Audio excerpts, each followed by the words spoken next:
Sure. My name is Katie Toohey, K-A-T-I-E-T-O-U-H-E-Y. I'm the manager of the Marine Mammal Rescue and Research Department here at the International Fund for Animal Welfare.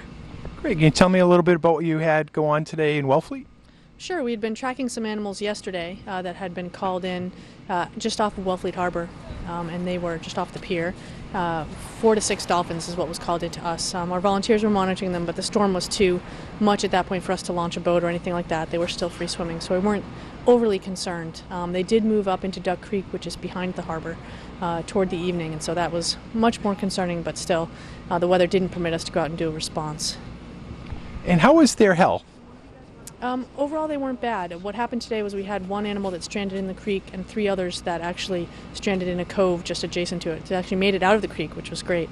The biggest challenge we faced with them was that it was so cold that the animals were hypothermic, and so it was very difficult for us to do a full health assessment and to draw blood, simply because the animals were kind of shutting down externally and trying to maintain their core temperature. And what did you do after you rescued them? Did you bring them to Provincetown? Yes, the rescue efforts involved our staff and a lot of volunteers out there, and the animals we actually loaded them into our transport trailer to try and warm them up, and en route tried to draw blood and do the additional health assessments. But we took them out to Provincetown, to Herring Cove. That's one of the best spots for release. We can't release them into Cape Cod Bay because most of the time they tend to restrand. They don't do very well, so it's important to get them onto the outside of the Cape where they're instantly released into deep open water. Very good. And I noticed that they put some type of a radio tracking tag on one of them. What's the purpose of that? Well, it's really important to understand what happens to these animals after we release them. We take on a great bit of responsibility when you handle an animal, especially these are fairly protected animals, and it's our responsibility to do the best that we can. We do that thorough health assessment to make sure that these animals are good candidates for release, that they're healthy enough. Otherwise, we would place them into rehabilitation, or if we had to, humanely euthanize them. What we did today was we put small plastic tags on each of their dorsal fins. That helps us to identify them if they come back in, or if they happen to be seen at sea. What we did was we called the New England Aquarium. We've worked with them several times. They happened to have a tag, and we knew they had one that they wanted to deploy, and so they put a satellite tag on it, which is a small tag that's attached with a few pins. It's actually designed to fall off after a certain period of time, and what it does is it actually gives us satellite hits, so we can sit back on our computer. The aquarium will send us the information. They sit at their computer, and they download the information that tells us where that animal is, how it's behaving, how it's diving, what the dive pattern is. It gives us a sense of how well that animal's doing after release.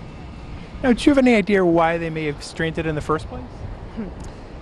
It's always speculation. It's hard to know for sure. In instances where you have single strandings, often we can find the cause. The animals may be sick or old or injured in some way. In cases where we have mass strandings, it can be much more challenging to try and determine the cause.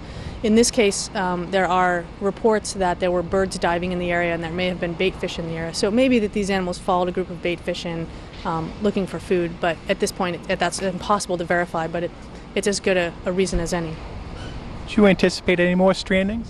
I always anticipate more strandings. Yes, it's our busiest season.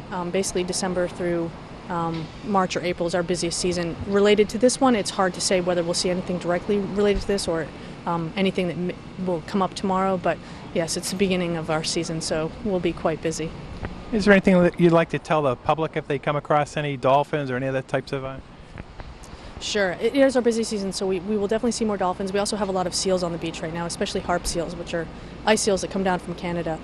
They look very cute, but they shouldn't be touched or fed or anything like that. The best thing that folks can do is call their local stranding network, and if they're on Cape Cod or the south coast down to the Rhode Island border, they can call our hotline, which is 508-743-9548. They shouldn't handle them or try and push them in the water or anything like that, but call their local stranding network and let us try and get some information from them and deploy our volunteers and our staff to do the best they can. Great. Is there anything else you'd like to add?